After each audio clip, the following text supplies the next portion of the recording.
오늘 여러분 믿음으로 세우는 가정, 세 번째 설교로서 너무나 다른 두 가정이라는 제목으로 설교하겠습니다. 너무나 다른 두 가정의 첫 번째 가정은 대제사장 엘리의 가정입니다. 여러분, 엘리에게는 두 아들이 있었는데 홈리와 비느하스가 있습니다. 과연 이 두 아들이 어떤 아들입니까? 12절에 엘리의 아들들은 형실이 나빠 여호와를 알지 못하였더라고 하였습니다. 첫째로 엘리의 두 아들은 형실이 나빴습니다. 옛날 성경에서는 불량자였더라고 합니다. 둘째로서는 그들은 여호와를 알지 못하였습니다. 성도 여러분, 참으로 비극스러운 일이 아닙니까? 대제사장의 가문에서 형실이 나쁜 자녀, 하나님을 알지 못하는 자녀가 나옵니다. 우리는 무조건 사무엘 같은 자녀만을 기대하는데 믿는 주의 백성의 가정에서도 이러한 자녀가 나올 수 있는 것입니다. 첫째로 이들은 형실이 나빴습니다. 두 번째로 이들은 여호와를 알지 못하였습니다. 1장 3절을 보면 엘리의 두 아들 홈리와 비느하스가 여호와의 제사장으로 거기 성소에 섬기고 있었다고 말하고 있습니다. 여러분, 이들은 이제 청소년기를 넘어서서 어느덧 성년기에 접어든 여호와의 제사장이 되었습니다. 그런데 여러분, 제사장들이 여호와를 알지 못하고 있습니다. 과연 이럴 수가 있을까요? 여러분, 앞 화면을 한번 보시면 함께 읽어보도록 하겠습니다. 호시아 4장 6절이죠. 시작. 내 백성이 지식이 없으므로 망하는도다. 내가 지식을 버렸으니 나도 너를 버려 대제사장이 되지 못하게 할 것이요. 내 백성이 하나님을 아는 지식이 없다. 내 백성이 하나님을 아는 지식을 버렸다라고 호시아는 경고하고 있는 겁니다. 이들이 여러분, 하나님에 대하여서는, 하나님에 관하여서는 알고 있었습니다. 부활절도 알고 성탄절도 알고 예수 십자가에 관한 지식도 있는데 하나님과의 인격적인 만남은 없는 겁니다. 하나님과의 친밀한 관계를 맺은 적이 없다는 것입니다. 그래서 여러분 17절에 이 소년들의 죄가 여호와 앞에 심히 크면 그들이 여호와의 제사를 멸시하였더라고 말씀하고 있습니다. 여러분, 하나님과 인격적인 만남이 없다 보니 하나님을 멸시하고 무시하는 것은 가능한 것이겠죠.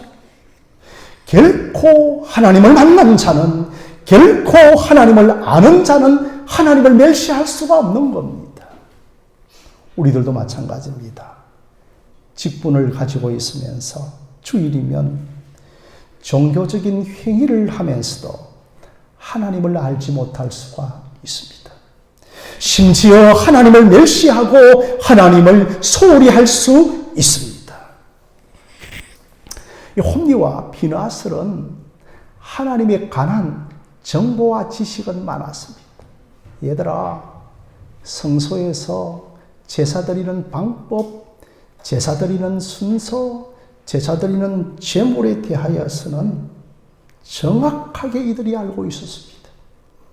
그러나 인격적으로 만난 사람은 여러분, 사람의 행실과 생각이 달라지는데 그 사람은 여러분, 신앙 태도가 달라지고 신앙 언어가 달라지고 예배를 드리는 태도가 진지해지기 시작하는 것, 그런 것을 가리켜서 우리는 여호와를 아는 것이라고 말하는 겁니다.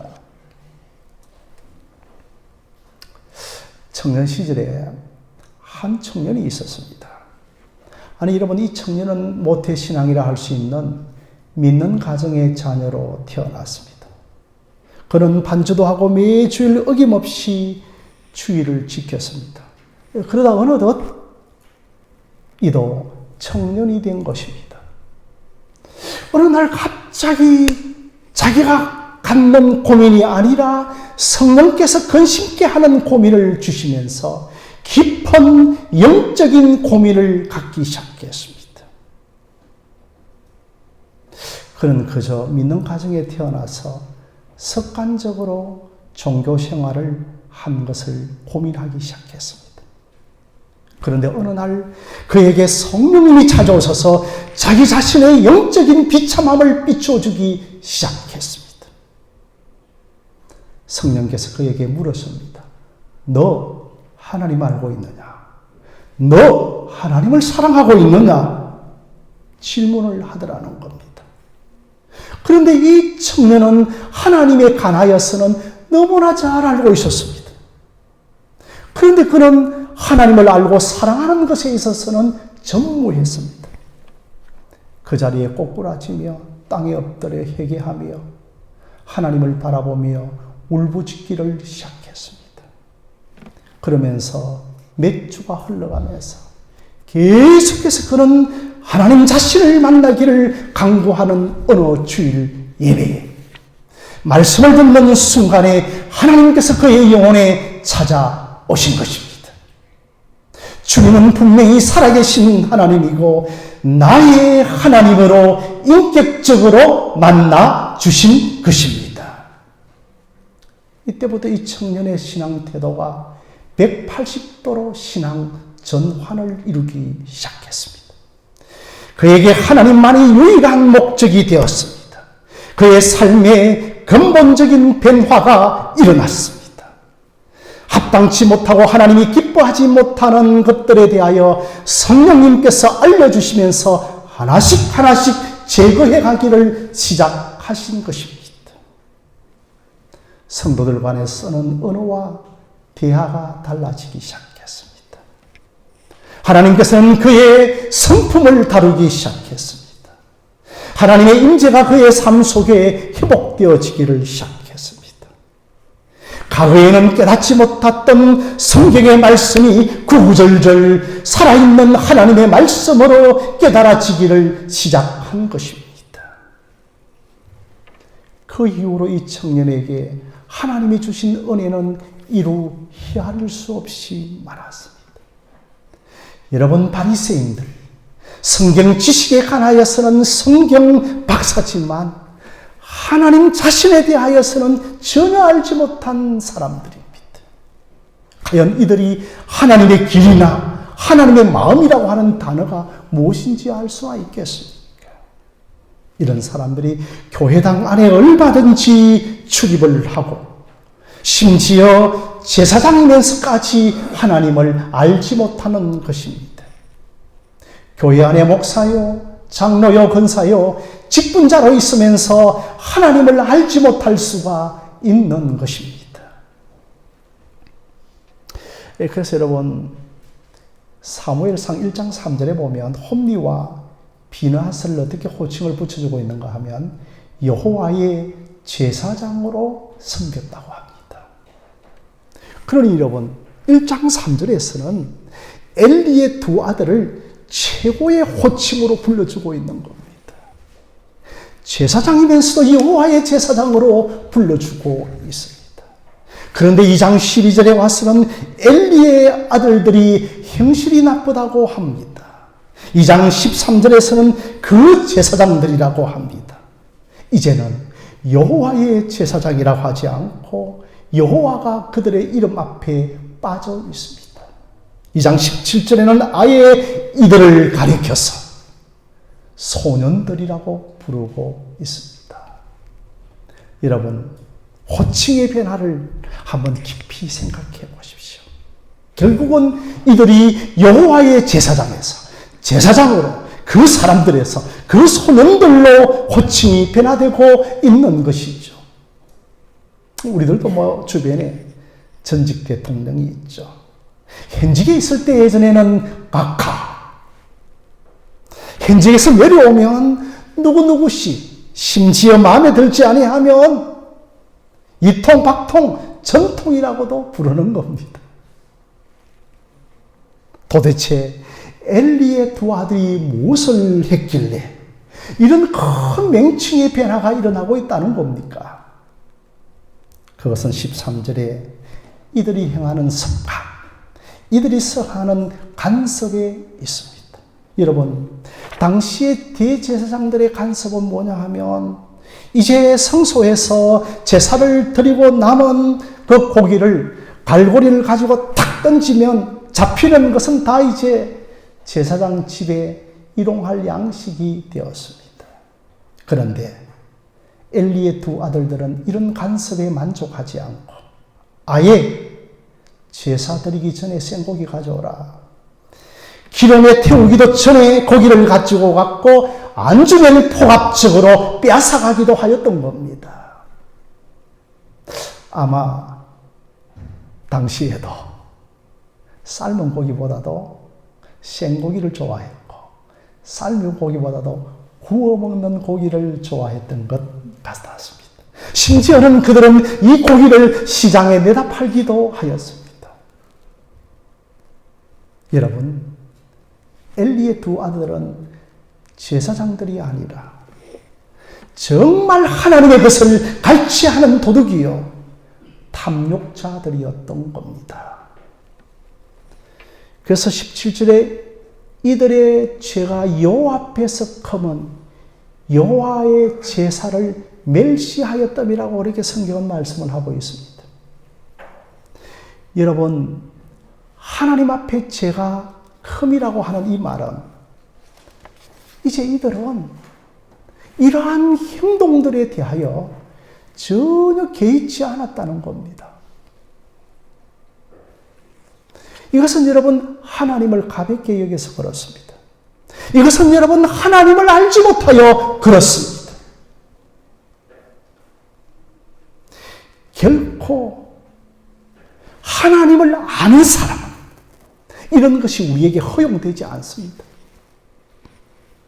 우리 안에 계시는 성령님 자체가 하나님을 대항하는 것을 결코 성령님은 허용하지 않습니다. 사랑하는 성도 여러분, 정말 여러분들도 한번 생각해 보셔야 합니다.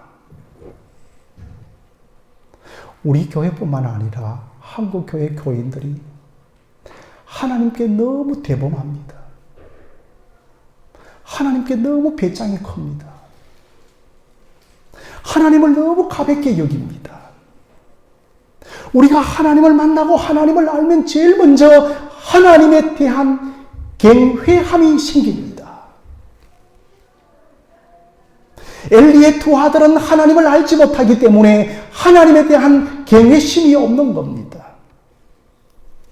그때 여러분 엘리의 두 아들의 나이가 이제 성경에서는 비꼬듯이 소년이라고 하지만 이미 이들의 식물학적 나이는 소년을 넘어섰습니다. 이미 청소년기를 넘어서서 성년기에 접어들고 있는 이들을 가리켜서 성경은 거칠게 이들을 가리켜 소년이라고 표현하는 것은 진짜 너희들 소년 같다라고 하는 것을 알려주기 위함이었던 겁니다. 그런데 여러분, 너무나 대조적으로 21절에 아이 사무엘은 여호와 앞에서 자라니라고 했습니다.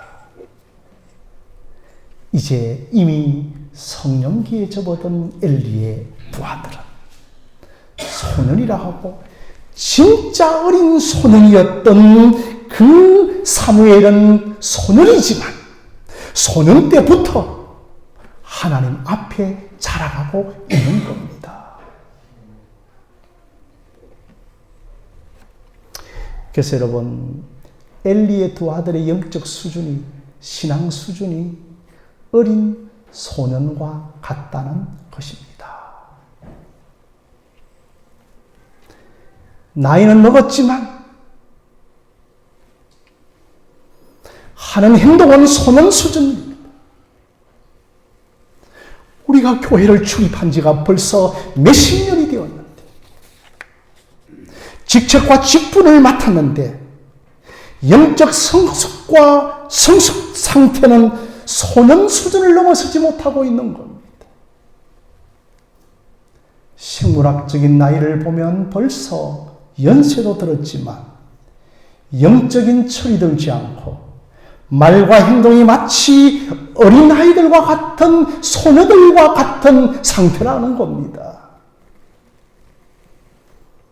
자기만 생각하고 자기 원함만 고집만 부리는 사람, 그들의 영적인 성숙도는 소년 수준이라는 것입니다. 언제까지 너희들이 젖만 먹으며 언제까지 단단한 식물을 먹지 못하겠느냐라고 하는 바울의 책망이 우리에게 들려져야만 하는 것입니다. 그래서 바울은 기도합니다. 너희들의 속사람이 새로워지고, 바울은 기도합니다. 빌립보서 3장에서 너희들이 하나님을 닮아가고 너희들이 그런 사람들이 진실로 성령이 거하는 사람이라고 바울은 말하고 있는 겁니다. 우리가 여러분 나이가 먹어가면서 이것을 참 경계해야 됩니다. 복음은 경계입니다. 복음은 울타리를 넘지 않는 겁니다. 끝없이 우리는 자기 자신을 부인하면서 예수님을 적극적으로 닮아가는 그 소극적인 면과 적극적인 면을 가지는 여러분들이 되어주시기를 바랍니다.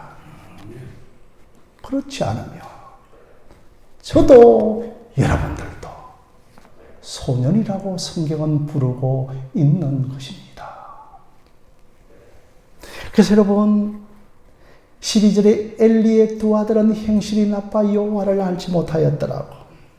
여러분 여호와를 알지 못하라고 했다라고 하는 이 문장이 그저 나온 것이 아니고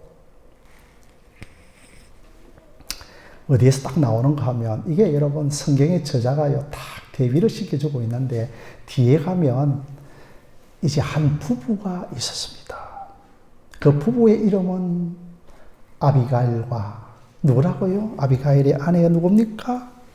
나발이었습니다. 그런데 여러분 다윗이 쫓겨서 도망자의 신세가 되어졌어. 그 풍족한 아비가일 아니 나발의 집에 도망을 쳐오는데 아내 아비가일은 다윗을 단번에 알아봅니다.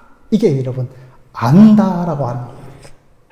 이게 여러분 지식적으로 이론적으로 관념적으로 하는 것이 아니라 체험적으로 여호와를 다윗을 왕될 사람 장차 기름 부을 사람으로 알았다는 겁니다.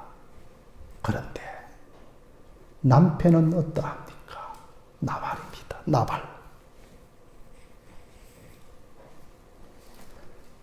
이 입술에서 어떤 말이 쏟아지는가 하면 나발이 나는 다윗이 누군지 알지 못하노라. 멸시해버립니다. 무시해버립니다. 정말 저 사람은 극진하게 대접할 사람임에도 불구하고 자기에게 손해가 오고 자기에게 경제적인 리스크가 있을 것 같으니까 나는 다윗을 알지 못하노라. 그게 여러분 12절에 내가 엘리의 두 아들이 여호와를 알지 못하노라와 똑같은 문장입니다. 이 남편 나발은 다윗을 멸시합니다. 다윗이 누구인지 알지 못합니다. 예수를 멸시합니다. 예수가 누구신지 알지 못하는 겁니다. 얼마나 나발이 자린고비인지요. 다윗의 군대가 그들에게 주둔하게 되어지면 먹어야 하고 입혀야 하고 자기 자신의 재산을 드려야 하기 때문에 나는 다윗을 알지 못하노라. 그러한 배경 속에서 12절의 구절이 나온 겁니다. 그러자 이제 다윗 왕이 장차 왕이 되지만 노발대발하며 나발을 죽이려고 합니다. 그때 여러분 아비가일, 이 현명한 여인, 이 현명한 아내, 이 믿음 좋은 아내, 여러분에게 믿음 좋은 아내, 믿음 좋은 어머니가 있음을 감사하시기를 바랍니다. 다윗에게 싹싹 빕니다. 다윗이여, 내 남편 구출해 주십시오. 저가 당신을 알지 못하여 그렇다고. 그러자 다윗은 그 나발을 죽이려고 하는 것을 멈추게 되어주는 겁니다. 사랑하는 성도 여러분, 어떻게 한 집에 함께 살아가는 남편과 아내 사이 이렇게 다윗을 알고 알지 못하는 차이가 생겨나고 이렇게 하나님을 알고 알지 못하는 차이가 우리에게 생겨난단 말입니까?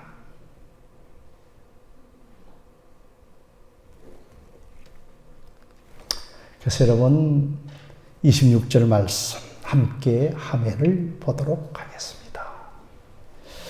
자, 26절 말씀 앞 화면을 한번 보시도록 하겠습니다. 예, 화면을 올려주십시오. 자, 26절 말씀. 예, 정말 저와 사인이 맞지 않았던 것 같습니다. 26절에 아이 사무엘이 점점 사람의 여호와와 사람 앞에 은총을 더 받더라고 합니다. 우리의 자녀들이 이렇게 자라기를 주님의 이름으로 기도하십시다. 신자는 생물학적으로 자라는 것만큼 하나님과 사람 앞에 자라가야 하는 겁니다. 저 어린 요아실에 있는 저 어린 자녀들이 여호와 앞에 사람 앞에 사랑스러워하는 우리 예수님처럼 자라가고 사무엘처럼 자라가는 은총이 여러분의 가정에도 넘쳐나기를 바랍니다. 예수님도 하나님과 사람 앞에 사랑스러워 가시더라고 한 겁니다. 나이는 먹었는데 영적인 상태는 늘 영적인 수준과 성숙도는 어린아이와 같은 상태. 자, 그렇다면 여러분, 이 엘리의 두 아들이 언제부터 이렇게 하나님 앞에 대범해졌을까요? 처음부터 그랬을까요?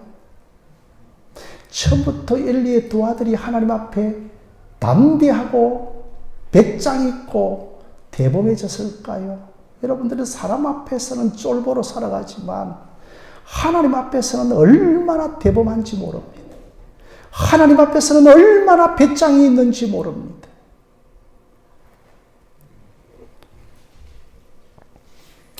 처음에 이들의 이름이 호칭이 뭐로 불려져 있습니까? 여호와의 제사장이었더라. 그러니 여러분, 처음부터는 그렇게 행동하지는 않았다는 겁니다. 한 번, 두 번 제사의 죄물을 훔쳐먹다 보니까 이게 여러분 나쁜 영적인 간섭, 나쁜 영적인 습관이 되어버린 것입니다. 여러분 정말 우리 앞에 우리 장로님들 또 우리 권사님, 집사님들 뚝이 무너진 거 본 적이 있나요? 처음에 여러분 뚝이 무너질 때에 조그마한 구멍에 물이 조금씩 쫄쫄쫄 흐르다가 그게 큰 구멍이 되고 마침내 뚝이 무너져 내리는 버리는 것입니다. 우리의 여러분 영적 습관이 제가 습관 시리즈를 했던 것처럼 영적인 습관, 영적인 간섭이 매우 중요한 겁니다. 우리의 영적인 습관이 한번 무너지면 계속해서 무너지고 영적인 뚝이 무너지는 것입니다. 그 다음부터 여러분 대범해집니다. 대범해집니다. 주일 한번 어기다 보면 대범해집니다. 어떤 장로님이 주일 한번 딱 어기는데 10년 동안 주일을 어기더라는 겁니다. 주일 되어지도 대범하게 등산 차림으로 대범하게 여행 가고 대범해지기 시작하는 겁니다. 제가 전도사 시절에 이제 벌써 몇십 년이 흘렀죠. 이 주일학교의 학생들이 다 있었는데 이제 그때만 하더라도 여러분 어머니가 이제 헌금으로 돈 200원을 준 200원이 굉장히 큰 돈이었습니다. 그래서 이 아이가 이제 200원을 가지고 고스란히 헌금을 하는 겁니다. 아니, 근데 조금 지나고 나니까 이 아이가 200원을 엄마에게 분명히 받았는데 100원은 헌금하고 100원은 사탕을 사먹는 겁니다. 아니, 근데 이 아이가 조금 지나다 보니까 아예 200원을 헌금을 하지 않고 200원을 다 가지고 다 사탕을 사먹는 버린 겁니다. 헌금에 대한 경외심과 두려움이 없어지는 겁니다. 기도에 대한 경외심과 두려움이 없어지는 겁니다. 경외심이 사라지는 겁니다. 두려움이 사라지는 겁니다.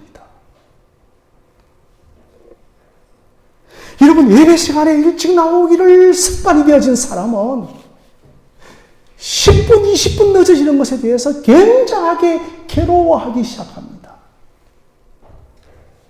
사랑하는 우리 하늘샘 교회 성도 여러분, 이제 우리 하늘샘 교회 영적 습관이 30분 전에 교회당에 나와서 성경 읽고 기도하고 예배 준비하는 여러분들이 되어지기를 주님의 이름으로 부탁드립니다.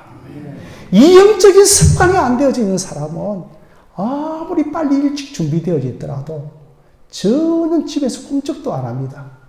그러면서 늘 예배 시간에 늦게 오는 겁니다. 그래서 여러분, 가면 갈수록 영적으로 예민해지는 사람이 있는 반면에 정말 가면 갈수록 영적으로 둔감해지는 사람이 있다는 겁니다. 그러나 여러분, 여기서 끝나지 않습니다. 이게 여러분, 남들에게 나쁜 영향력을 끼치는 겁니다. 아, 저분도 저렇게 하니까 나도 그렇게 하면 되겠지. 여러분, 우리가 선한 영향력을 끼쳐야 하고 정말 성도들에게 잘못된 습관을 바로 잡아줄 줄 아는 여러분들이 되어지기를 바랍니다. 권사님, 예배 1분 전에 오시면 안 됩니다. 잘못된 겁니다. 집사님, 그렇게 신앙생활해서는 안 됩니다. 서로가 서로 간에 경책을 하고 서로가 서로 간에 경건의 모범을 보여주는 여러분들이 되어지시기를 바랍니다. 두 번째로서는 엘리의 가정과 대조되는 사무엘의 가정, 안나의 가정을 살펴보도록 하겠습니다. 21절에 아이 사무엘은 여호와 앞에서 자라니라고 하였습니다. 그러니 여러분, 이 아이 사무엘이 성소에서 자랐는데 그 성소에 여러분 누가 함께 있습니까? 엘리의 두 아들 홈리와 비느하스가 함께 있어요. 얘들아, 니도 한번 해봐. 너도 갈고리에 고기 한번 끄집어 내봐. 저 성소에서 여인들과 한번 동침하자. 그러한 환경 속에서 사무엘은 지혜에 물들지 않고 여호와 앞에 자라기를 시작한 겁니다. 여러분, 잘못된 것을 보고 잘못되어지지 않는 것은 굉장하게 힘이 든 겁니다. 어머니 한나가 젖을 때는 시기에 서운하였기에 그는 그 성소의 사환으로 섬기고 있습니다. 그런데 그 사무엘을 18절에 여호와 앞에서 섬겼더라고 합니다. 21절에 여호와 앞에서 자랐더라고 하고 있습니다. 어떻게? 엘리의 두 아들의 죄를 보면서 그 죄에 물들지 않은 거야. 그래, 이번에는 눈 찔긋 한번 감고 선 한번 넘어보자. 교인의 선을 한번 넘어보자. 신자의 선을 한번 넘어보자. 목사의 선을 한번 넘어보자. 너무너무 어려서 죄를 알지 못했을까요? 우리는 남들 이야기하기 쉽게 자기는 기도하지 않으면서 어머니 한나가 기도 많이 했기 때문에 그럴 거라고 대답을 합니다. 사랑하는 성도 여러분, 그 답이 21절에 있습니다. 바로 사무엘은 여호와 앞에서 자라니라고 하는 것이 답인 겁니다. 결국은 이 아이가 죄의 영향력을 받지 않았던 것은 하나님의 은혜가 사무엘을 지켜주셨기 때문입니다.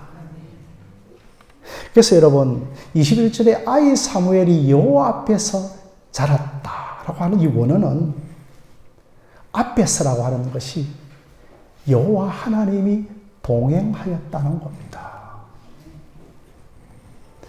아이 사무엘이 죄에 물들지 않은 결정적인 이유는 하나님이 사무엘과 동행해 주셨기 때문입니다. 사무엘의 성장 과정에 하나님이 함께 했고 하나님이 동행해 주셨습니다. 이것이 여러분 아이 사무엘이 죄에 물들지 않은 결정적인 이유인 겁니다. 하나님이 우리와 동행하는 것이 최고의 이유인 겁니다. 그러나 여러분 또 한 가지의 은혜의 연결고리가 있는데 이런 은혜는 하나님이 동행해 주신 이런 은혜는 어머니 한나의 기도의 응답인 것입니다. 분명하게 사무엘에게 하나님의 주권적인 은혜가 있지만 이 은혜는 어머니 한나의 기도의 응답인 것입니다. 그 기도라고 하는 파이프라인을 통하여서 하나님의 주권적인 은혜가 사무엘에게 흘러온 것입니다. 자, 여러분 19절 말씀 화면을 한번 보도록 하겠습니다. 19절 우리 한번 함께 읽을까요? 자, 시작. 그의 어머니가 매년 드리는 제사를 드리러 그의 남편과 함께 올라갈 때마다 작은 겉옷을 지어다가 그에게 주었더니. 여러분 겉옷이 뭐죠? 18절에 세마포 에봇이죠. 제사장들이 입는 옷입니다. 너 장차 제사장이야. 너 장차 하나님의 백성이야. 그 사무엘의 정체성을 어릴 때부터 확 심어주었던 것. 그러니 여러분 매년 이제 성소에 올라갈 때마다 한나가 옷을 손수 지어서 사무엘에게 입혀줍니다. 아마 여러분 매년 입혔던 것은 이제 신체와 성장 사이즈에 맞게 그렇게 입힌 겁니다. 여러분 이것은 그냥 단순한 부모의 의무적인 행동에서 비롯된 건 아니죠. 이건 여러분 한나가 내가 사무엘을 드리겠다고 하는 그 서원을 하나님 앞에서의 그 의지를 다짐하는 겁니다. 하나님 올해에도 내가 이 사무엘을 하나님께 바치겠다고 하는 이 서원의 의지는 변하지 않습니다. 하나님이 올해에도 나의 아들 사무엘을 하나님의 참된 성으로 세워 주시옵소서. 기도하는 마음으로 아이의 옷을 지었던 겁니다. 매년 성소에 올라가다 보니 보통 여인 한나, 영적 여인 한나, 이제는 보통 여인에서 영적인 통찰력을 가진 여인으로 바뀝니다. 그의 눈에 조국 이스라엘의 영적인 타락이 들어오는 겁니다. 그의 눈에 제사장들의 타락이 들어오기 시작합니다. 자식 하나 주시면 좋겠는데, 내 자식 잘 됐으면 좋겠는데, 그런 기도에서 조국의 참담한 영적인 현실을 보게 되는 겁니다. 여러분의 영적인 지경이, 기도의 지경이 이 한나처럼 넓혀지기를 주님의 이름으로 축원드립니다. 영적인 기도를 하고 영적인 야망을 가진 여러분들이 되어지기를 기도를 주님의 이름으로 부탁드립니다. 하나님이여, 이 땅에 새날을 주시옵소서. 하나님이여, 이 땅에 영적 부흥을 허락하여 주시옵소서. 내 아들 주의 제단에 바칩니다. 그런 영적인 야망을 가진 어머니로 바뀌는 겁니다. 어머니는 위대하다. 한번 여러분 따라해 보실까요? 시작. 어머니는 위대하다. 기도하는 어머니는 위대한 겁니다. 기도하는 어머니의 자식은 결코 망하는 법은 없는 것입니다.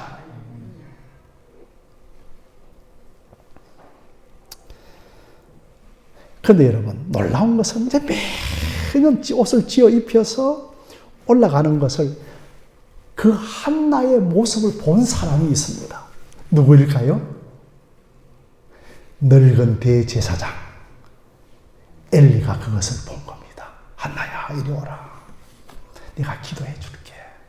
하나님이여, 이 아이 바쳤는데 다른 후사를 이 가정에 많이 주옵소서라고.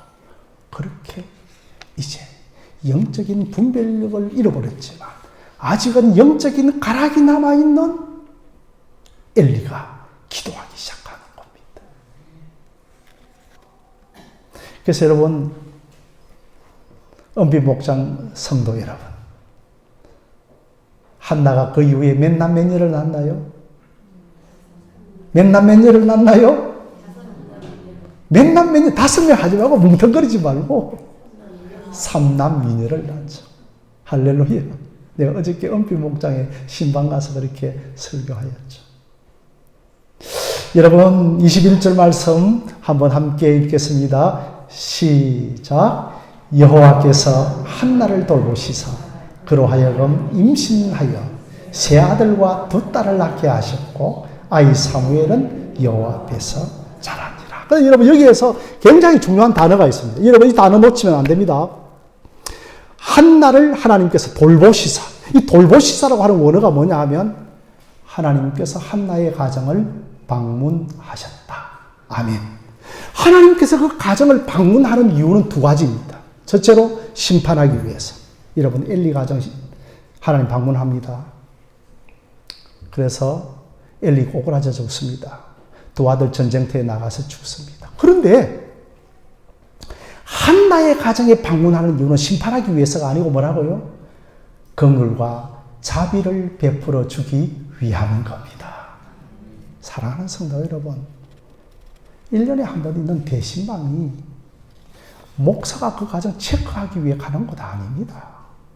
하나님의 방문하심입니다. 할렐루야. 그런데 왜 하나님의 방문을 여러분 왜 받지 않으려고 하는 겁니까? 어떤 통배짱입니까?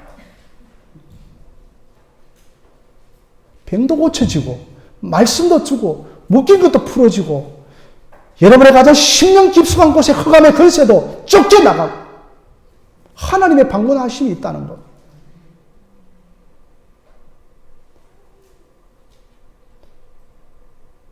하나님, 내가 주의 종을 우리 집으로 초대하지 못하는 이 영적 환경을 용서하여 주옵소서라고. 내년에는 꼭 우리 가정에 하나님의 방문하심이 있을 줄로 믿습니다. 어떤 목장은 보면 길을 써서 하나님의 방문하심을 받겠다는 겁니다. 제가 어떤 사람을 호칭해서 죄송하지만 주중에 전화가 온 거예요. 박양래 집사님 전화가 오셔가지고 목사님, 우리 가정에 대신방 받겠다고 하는 거예요. 깜짝 놀랐습니다. 그래서 이제 그곳에 딱 신방을 가였어요. 남편이 계실 건데 어떻게 말씀을 전하지?